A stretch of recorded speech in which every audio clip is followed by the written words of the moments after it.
Թրամփը կարող է աշխարհը հետ շպրտել դեպի կայսրությունների դարաշրջան, որտեղ գերիշխում է ոչ թե օրենքը, այլ կոպիտ ուժը, BBC-ն անհանգիստ է։ Բրիտանական լրատվամիջոցի վերլուծաբան Ջերեմի Բրոունի կարծիքով Մադուրոյի տապալումը դարձել է Թրամփի ուժի վրա հիմնված քաղաքականության խորհրդանիշ։ Վտանգն այն է, որ եթե Թրամփը շարունակի հետևել այս ուղեգծին, նա կարող է աշխարհը հետ շպրտել դեպի մեկ դար վաղեմություն ունեցող կայսրությունների դարաշրջան, երբ ազդեցության սեփական ոլորտներն ունեցող գերտերությունները պարտադրում էին իրենց կամքը, իսկ հզոր ավտորիտար ազգայնականներն իրենց ժողովուրդներին տանում էին դեպի կործանում։ Ինչպես է դիրքավորվում Հայաստանը այս նոր անկանխատեսելի իրավիճակում, երբ տպավորություն է, որ աշխարհի հզորները նորից վերաձևում են աշխարհը, կատաղի պայքար մղում իրենց ազդեցության գոտիները պահպանելու, նոր ազդեցության գոտիներ գտնելու համար։ Վաշինգտոն, Մոսկվա, Պեկին, թե Բրյուսել, ինչ ընտրություն պետք է անի Հայաստանը իր ինքնիշխանությունն անսասան պահելու համար։ Մտածելով, որ մենք կարող ենք ինչ-որ հաջող ընտրություն կատարել Ռուսաստանի, Ամերիկայի, Չինաստանի կամ չգիտեմ ում միջև, սա եւս կարծում եմ մեղմ ասած անհամարժեքություն է։ Հայաստանի խնդիրը, կրկնեմ, այստեղ ճիշտ ընտրություն կատարելը չէ, այստեղ ճիշտ ընտրություն չկա։ Հայաստանի խնդիրը ճիշտ որակներ սահմանելն է իր պետական սուբյեկտության համար։ Եվ այդտեղ արդեն կմնա այդ ճիշտ որակներով աշխատել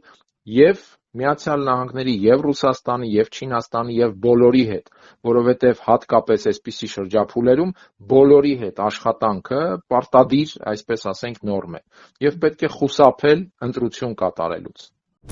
Միջազգային իրավունքը նոր չի ստորադասվում ուժի իրավունքին, Արցախի կորուստը դրա վկայություններից մեկն է։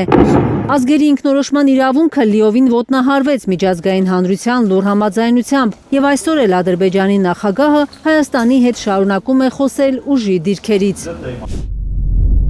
Հայաստանը այսօր կորցրել է այդ բալանսը, ուժի իրավունքի եւ իրավունքի ուժի ապահովման բալանսը։ Իրավունքի ուժը աշխատեցնելու համար պետք է նաև առնվազն որոշակի ուժ ունենալ ֆիզիկական իմաստով նաև։ Ես չգիտեմ ինչ է արվում բանակում, ես չգիտեմ ինչ ռեֆորմ է իրականացվում, բայց դատելով այն ավելի տեսանելի հարցերից, որ մենք տեսնում ենք պետական կառավարման իմաստով, կարող ենք ասել, որ ամբողջ կառավարումը դրված է ընդամենը այսպես քարոզչական շեշտադրման տրամաբանության վրա։ Եվ այդ տեսանկյունից այսօր գլխավոր խնդիրը, որ հետապնդում է պաշտոնական Երևանը, իմ գնահատմամբ ոչ այնքան կառավարման արդյունավետություն բարձրացնելն է, որքան կառավարման իմիտացիա ստեղծել քարոզչական ամենատարբեր տեխնոլոգիաների միջոցով։ Կառավարման իմիտացիայով զբաղված Հայաստանի իշխանությունների քարոզչական հնարքների մի նոր առիթ էլ ռուս հաղորդավար Վլադիմիր Սոլովյովի վերջին սկանդալային հայտարարությունն է։